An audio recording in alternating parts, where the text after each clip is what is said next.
Joining me now is Adam Dawes from Shaw and Partners. Adam, thanks for your time. Yeah. Bit of a shock exit, would you say, from Alan Joyce today? Do you think his position kind of became a bit untenable? Yeah, definitely. And was he pushed, or was it something that he wanted to do? And I think that's something that's going to come out later on. I think definitely the board was in favour of him leaving early because they talked about now how they need to be more customer-centric. Well, Qantas has always been customer-centric, but again, I think that reputation has definitely been hurt over post-COVID and the way they keep cancelling flights and all the other stuff that's been going on. Let's have a look at the daily share price reaction, because I think Qantas shares did bounce around a little bit today. You can see only down by 1 cent. But when we look at it over the past month here, you can really see the pressure Qantas has been under. So that really shows the sort of the tough market environment they've been in recently. Yeah, it has definitely been trading in a sideways motion or a sort of a channel that's been moving up and down. But of late, the last coming couple of days/month, it has definitely been a lot of pressure to the downside, but a little bit flat today, which is great for shareholders. ACCC, they did launch court action last week over so-called ghost flights, where Qantas charged customers tickets to flights that had already been cancelled. Do you think that might have been the tipping point where Alan Joyce said, OK, and the board said, OK, maybe I need to step down? Well, customer-centric, and that's not customer-centric, is it, really? You know, booking flights, 8,000 flights that were booked over a period of a month or 2 months where those flights were already cancelled. I mean, that's not great business, as well as it's not fantastic. And then the ACCC coming on with a fine. Now, we don't know how much that's going to be, but it could be up to $250 million. Massive, which would be a record. And it needs to be a record so that other companies don't continue to do that kind of practice going forward.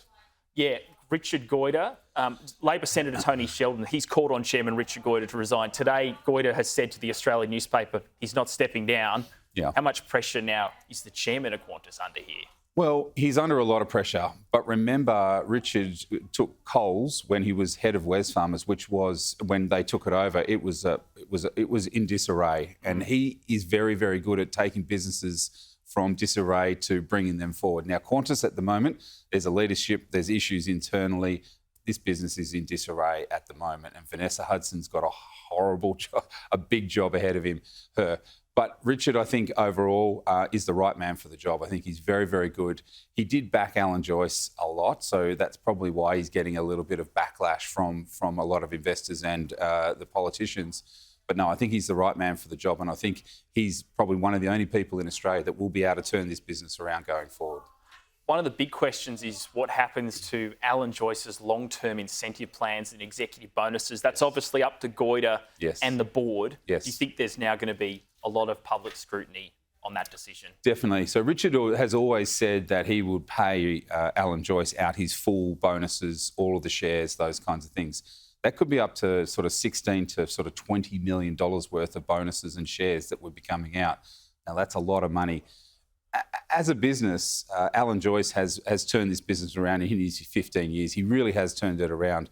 And as a shareholder, you'd be very, very happy with the dividends returning to profitability and doing very well. But as a customer, I think that's where they've really suffered. So does he get? He probably won't get all of it. I think that there will be some kind of paring back. That's a lot of money not to get. And remember, he did sell about $17 million worth actually, in June this year. And that was pretty much the start of this, what's going on.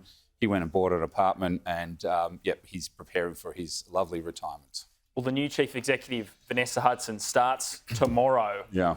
Do you think number one job is winning back customer trust? It has to be. That's the only thing that it will be. It has to be customer-centric.